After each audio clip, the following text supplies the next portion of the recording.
Hello, and welcome to German Diction IPA.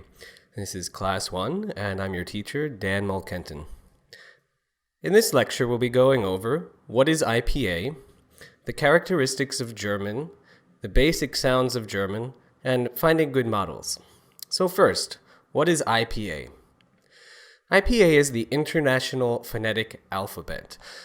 It was created in 1888 by a team of linguists, and it's a common language for all of us to describe sounds and transcribe sounds. For each symbol, there is only one sound, and it's really useful for learning the sounds of foreign languages. It's a little limited in that it only does sound, and it doesn't show flow or sentence structure or anything like that. It's just the pure sounds. But for our purposes, it's a really great tool, and I think you'll find it really useful as we learn about German and the rules of pronunciation. So next we have the characteristics of German. I just want you to take a moment and think about your thoughts of German, and what do you think of when you think of the language when it's spoken or when it's sung. And you don't have to write it down, but just make a little mental list.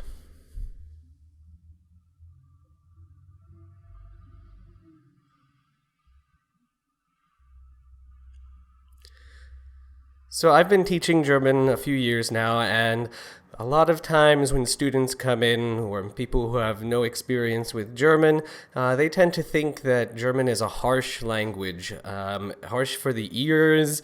It's difficult to learn. It's a complicated language grammatically, and the pronunciation rules are difficult. And a lot of people think it's guttural and back in the throat, so making it not a very singable language. But I happen to think differently, and I think by the end of this course, or even by the end of this video, you might also. But I think German is actually a very beautiful and expressive language. The consonants are so rich, and the vowels are so beautiful. There's a lot that you can do with this language, and there's such beautiful poetry and music that goes along with it. The rules of pronunciation are few and consistent. So after we learn a few basic rules, you're set. There are of course exceptions, every language has them, but after you learn these rules, you'll see that there are certain spellings, and those spellings correspond to certain sounds. And lastly, German is a very singable language. We don't have to make major adjustments to sing and make it vocally healthy. And that's another thing we'll be talking a lot about throughout this course. Next, we have the German vowels. And there are 16 German vowel sounds, including diphthongs. There is a distinction between long and short vowels, which we don't have in English. The length of the duration of the vowel is very important to the meaning of the word. And there are a few basic rules governing their use, and we'll go over those in another video. This video is mainly about the sounds themselves. And here we have our German vowels. We categorize these by forward, backing, mixed, and diphthongs. Forwarding vowels are made by adjusting the position of the tongue while the mouth stays pretty neutral. The backing vowels are made with mainly a movement of the lips or the mouth. The mixed vowels are a combination of the forward and backing vowels. And diphthongs mean that there are two sounds in the elements. So, and usually the first one is sustained. In all these, the first sound is sustained with the second sound coming at the very end. So let's just go through all these. So for forwarding, we have, starting from the top and working our way down, we have E, I, Ah. For our backing, ooh, oh, ooh, ah. Mixed, e,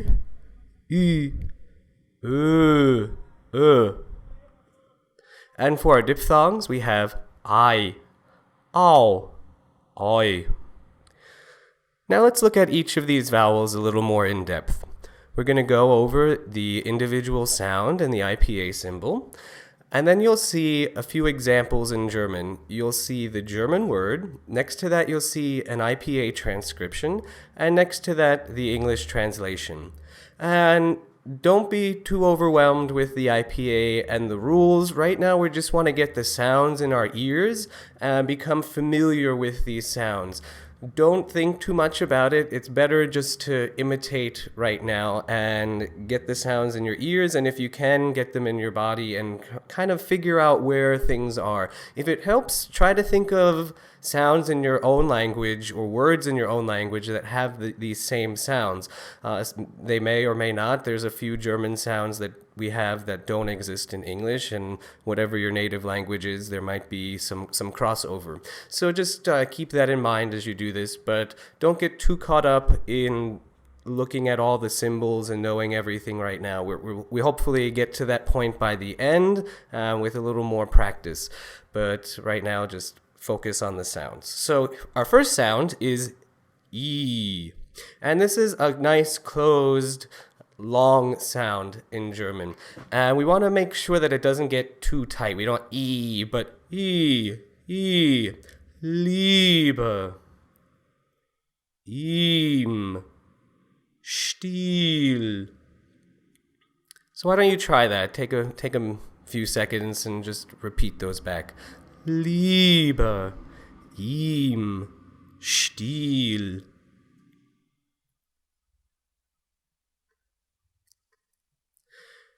Next we have open I, and we find this in German words like singen, ich, mit, singen, ich, mit. This next sound we don't have in English, and it's a very unique German vowel.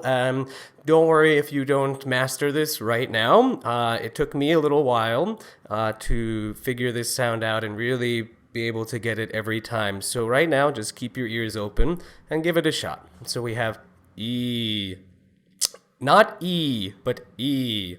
And we're going to go over the distinction in our next video, but for right now, know that this is a very closed vowel. The tongue is in a very high position, almost E, but not quite. E, bieten, ewig, ihre.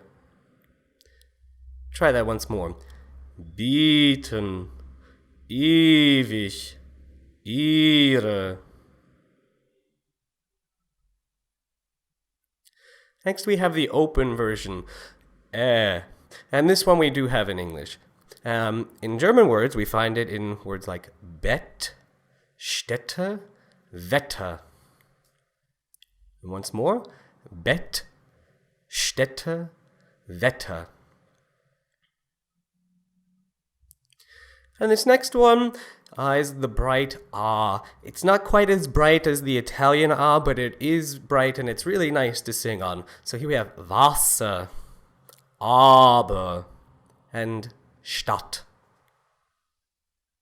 So once more, Wasser, aber, Stadt. And that's it for the forwarding vowels.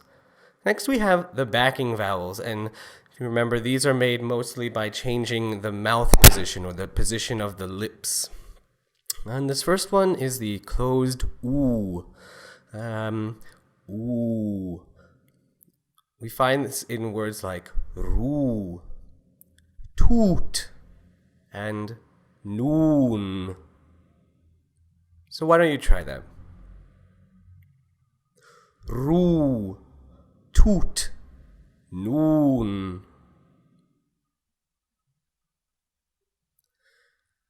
This next one, oh. Sometimes we'll talk about this, but sometimes in German we close this a little more for vocal reasons, and it still comes out and is understandable as an open O. But this sound is O, and so we go und, Mutter, Christus.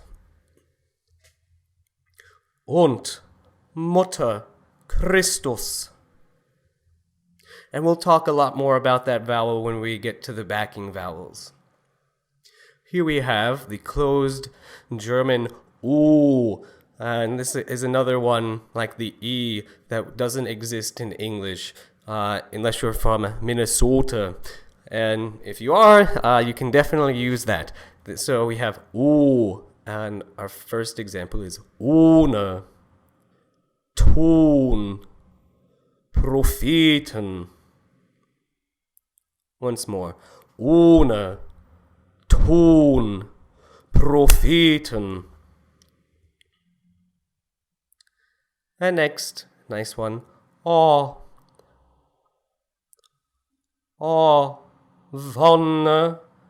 Gott, von. Wonne, Gott, von. And we want to make sure that this doesn't become not Wonne, Gott, and von, but Wonne, Gott, von. And that's it for the backing vowels.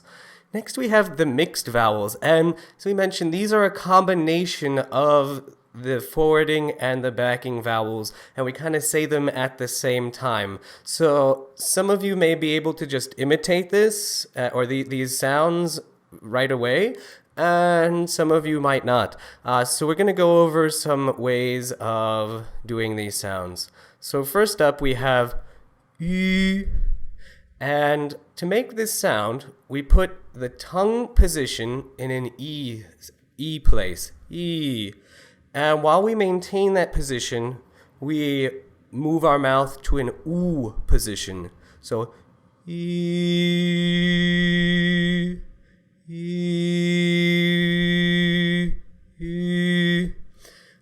So it might take a little while to get that coordination, but you can try sustaining the E sound and then putting your mouth in the U, or you can do it vice versa. Put your mouth in the U position and then move the tongue up to an E. Whatever works best for you. If you don't need to do this, that's great too. If you can just make this sound E by itself, fantastic. So for this sound, E, we have a few words. Here's some examples. Fühl, rühren, über.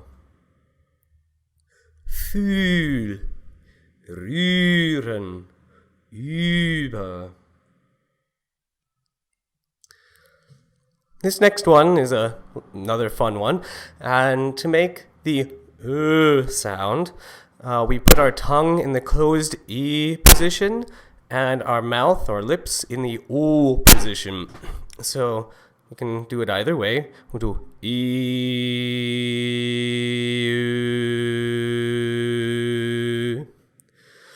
And that's how we make the sound. So really, as we do these things, we want to try getting them into our voice as much as possible. So try speaking on the breath instead of down in the gutter. Speak up and off the chords. And this is really going to also help with getting the flow of German. German uses a lot of breath and a lot more energy than American English does. So we really need to get in this habit now. So it might feel a little silly doing this little intonation. It might feel silly at first, and especially this new sound, but be open to it and just try as much as you can, and also don't be discouraged if you don't get it right away. Another thing to consider with all these sounds is finding words that you get and you already know that you do correctly, and then we call those anchor words. So if some of these things come easier to you and you're like, oh yeah, that's how I make this sound, do that, stick with that, do what works. It doesn't matter how you get the sounds in your ear and make them yourself. It matters that you can make them and you do make them. And actually here is a great example. Here is one of my anchor words, schön, which means beautiful. Then we have tröstet and Lösung.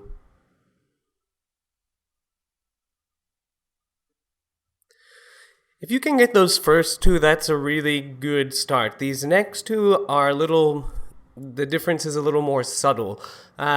So we'll go over them quickly, but if you have the opportunity to focus on two of them, do those first two that we just did. This next one is ü, and it's the open version of ü. So to make this, we put our tongue in the ü position and our mouth in the o position. Ü, ü, ü. It almost sounds like kind of a weaker ü. It still needs the intensity, but it doesn't have that brightness to it. Ü. Think of the tongue moving down a little more than the ü. So you can actually morph to that. Whatever works, that's great. Or if you have anchor words, you can use those. We have this sound in words like fühle, müller, and küssen. You also notice that this vowel is a lot shorter in duration. And this distinction between long and short is something that we talked a little bit about before, but you'll see even more here and as we go along how this makes a very big difference in the sounds of the words and the meanings of the words. And this last mixed vowel we have, we can do the same process. I kind of find it a little easier to just make it. It's kind of a neutral sound, kind of a schwa-ish kind of sound, but a little more supported. And you can make this sound with the same process as the others by putting the tongue in one position and the mouth in the other. We put the tongue in the open position, and the mouth in ah.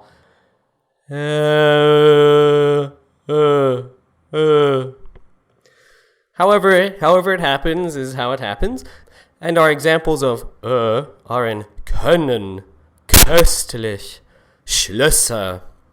And this is a nice sound to sing on. It's nice and open. You can do all sorts of things with it. Now we get to the German diphthongs. And a diphthong is simply a sound that contains two vowel sounds. It's a vowel movement. So we have three in German, and you'll notice they sound a little similar to the English ones, but if you listen very closely, they're slightly different.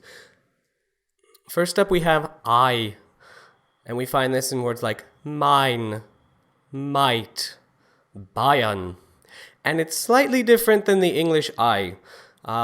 Here's the symbol for I in English, and you'll notice the second part is a little more open.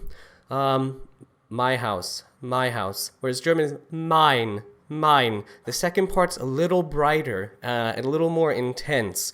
So keep that in mind. It's not a major point for right now, but just always be aware of the differences between what we're doing here and your language. As I said, making these connections between your language and what we're doing is a really good step, but also keep your ears open for the smaller differences. So I, mein, might, Bayern. Next we have au. And we have this in Haus, auch, traurig. And this is also slightly different from the American diphthong, au. You'll notice the second part. So an English one would be, American would be house, whereas German is Haus. So again, the second part's a little bit brighter, a little bit more closed, a little bit more energized. Haus, auch, traurig. And this last one, oi. So we have Häuser, treu, Roy. And again, a little different than the American oi. You notice the second part again is slightly different. Oi. Häuser, treu, Roy. And that's it for the German vowels. Now we're going to go on to the German consonants, and we're going to go through these pretty quickly because most of them you already know. You already know the IPA symbols for them. A lot of them just look like they're normally written. There's a few unique ones, and we can go over those a little bit more, but you know most of the IPA symbols already for the consonants. And here we go. we have B as in bitte, Lippen, D as in das, T, tot. Next we have G as in gehen, K as in kein, V as in Wonne, F as in Vater. And next, Z as in sehen, S, Wasser. And these next two look a little different. We don't ever write those. This first one on the bottom left is je, as in Loge. And we only see this really in borrowed words into German. So it's not a typical German sound, but you do see it sometimes. And it's good to know we do have it in English and French. So you're not wasting your time learning this symbol. The next one is sh, as in schön. And the German sh sound is a lot more forward and energized than the American sh. There's a little more airflow and a little more intense airflow. Sh, schön. Next we have h, as in house. This next one, this X, we have it, but it means something different. It's the ach laut, the back CH. A lot of people think that this needs to be like you're gargling water or something. It's not that big. It's not that aggressive. Ach. In spoken, maybe for effect, but for singing, most of the time, we just need a little bit more than an H sound. And it should be just a little tingling of the soft palate in the back. It really should not be a big sort of thing. It makes it very difficult to recover and get back to your forward placement for singing. So really, all we need ah. It's almost like a light H. Ah. And so try that a bit, but don't go crazy with it. And know that it's a really light sound. And this next one, the C with the little squiggly underneath, is the ich laut. We make that by putting our tongue. We can say yes, for example, but just say the first part of yes. And leave your tongue there. But stop, don't move. And then blow air. So if you notice your lips moving, you're probably making a sh sound. So let's just quickly go over the difference between sh and sh. So sh. The lips move for the sh sound, and they don't move for the sh sound. It's mostly air going over the tongue. And we'll go over that a lot more in a later lesson. But these are the two sounds that give a lot of people many problems. So just wanted to talk a little bit about them and give you some tips for as we go along. Next, we have some consonants that can be pretty fun to sing on. So we have as in Nonne, as in Mutter. And this N with the little tail on it, this is an NG. Finger. Next one, L. And this German L is a little more forward than we do in English. This German L, to do it, place your tongue between your teeth. Stick out your tongue. L. And that's what it should feel like. Obviously, you don't want to stick out your tongue while you're singing. But the tongue should be more between the teeth and less at the top of the teeth or by the top teeth. L. Lilien. Lilien. So the tongue is just there, and goes back. Lilien. And this R, we're going to talk a lot about the R, but this symbol here means a rolled R, and we're going to talk about how much flip or roll to use in an R. You can always use a flipped R, a single flipped R, and that's going to be great And as you become more comfortable with German and you know the style and you know what natives do, you might want to try a little more with r. Here, this is a word where you'd probably not do too much r. So Rose would be fine here, but Ruhe you might want to do a little more. But for our purposes, we're just going to use the same symbol, and it will become apparent later on as you become more familiar with taste and style how to execute the R. And finally, we have these two sounds, ts, as in zagen or pizza. That's the Z, the written Z. Zagen. And this next one, ch, Deutsch. And again, this one's a little more forward than our ch in English, like chips. Deutsch. It's really, you bite into it, it's a great sound. Deutsch. As you know, and it's in the name of the language. And the last thing we're gonna do is the schwas. The schwas they are something. They changed. A lot of people have different thoughts on schwas, how they should be executed or sung. And we haven't really gone over spellings and sounds yet, but I think knowing, or at least becoming familiar with the basic idea of the schwa and where we see it and what its function is going to be really helpful as we go forward. So we're just going to spend a few minutes talking about the schwa. So this symbol here is the schwa symbol. And if you've studied any other languages, you've probably heard of the schwa before, and you've probably seen this symbol.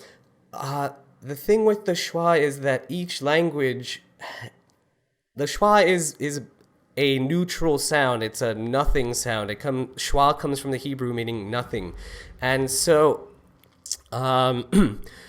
we have this sound, and it's a nothing sound, but we have to sing it, and it has a slightly different character in each language. So in English, the schwa morphs into different sounds depending on where it is in the word and what our ears are used to and where you come from.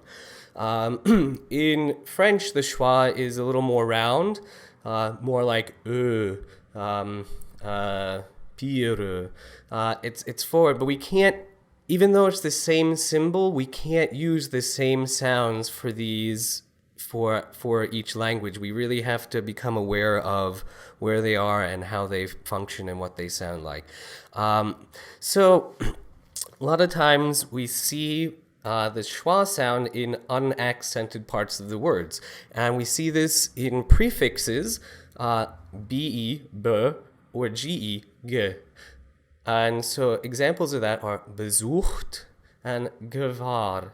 The challenge with these in singing is really maintaining the line and keeping that schwa in the place of that vocal line. So it's very easy to say gewahr or besucht, gegangen.